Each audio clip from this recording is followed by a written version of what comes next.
அனைவருக்கும் வணக்கம். நான் உங்க கோகுல் சாந்தமூர்த்தி. இன்னைக்கு நம்ம என்ன பார்க்க போறோம்னா, தூத்துக்குடி மாவட்டத்தில் ஒரு 12ஆம் வகுப்பு படிக்கிற ஒரு பெண் குழந்தைய பாலியல் வன்கொடுமை செய்ததும் இல்லாம அந்த பெண்ணோட எல்லா பாகத்தையும் வெட்டி வீசியிருக்காங்க துண்டு துண்டா அப்படின்னு சொல்லி நம்ம கேள்விப்பட்டோம். நான் ஒண்ணு கேட்கிற திமுக கவர்மெண்ட்டை பார்த்து, நீங்க தான் சட்ட ஒழுங்கை பாதுகாக்கிறோம்னு சொல்லிட்டு சட்ட ஒழுங்கு சீரமைச்சிருச்சு தமிழகத்துல அப்படின்னு சொல்லிட்டு சுத்திட்டு இருக்கீங்களே.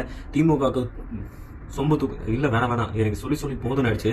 திமுக கால கல்விட்டு உட்காந்துட்டு இருக்கீங்களே, உங்களை பார்த்து நான் கேட்கிறேன், இதுக்கெல்லாம் நீங்க எங்கடா போனீங்க கேள்வி கேட்கறதுக்கு? இதுக்கெல்லாம் நீங்க என்ன சோறு தான் திங்கிறீங்களா, வேற ஏதாவது எடுத்து திங்கிறீங்களா? வேற ஏதாவது பச்சையா கேட்போம். கொஞ்சம் டீசென்ட் பாலிடிக்ஸ்ல இறங்கணுங்கிறதுக்காக தான் நாங்க டீசென்டா பேசிட்டு இருக்கோம். கேளுங்கடா, கேள்வி கேளுங்கடா. திமுக கவர்மெண்ட்டை பார்த்து ஏன்டா அமைதியா உட்காந்துட்டு இருக்கீங்க? உங்க ஸ்டாலின் என்ன இருக்காரா சொல்லுங்க. உங்க வீட்டுல இந்த மாதிரி ஒரு சம்பவம் நடந்தா அமைதியா இருந்துருவீங்களா?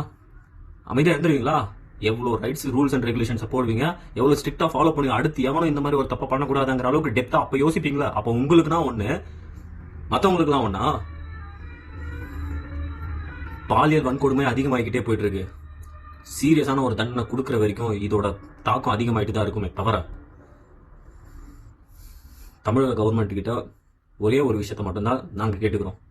இந்த மாதிரி பாலியல் வன்கொடுமை செய்கிற ஒவ்வொருத்தனையும் நடு ரோட்ல வச்சு அவனோட பிறப்பொறுப்பை அறுத்து அவன் நெத்தி பொட்டுல ஒரு ஷூட் பண்ற வரைக்கும் இந்த நாய்ங்க இந்த தப்பு பண்ணிட்டு தான் இருப்பாங்க.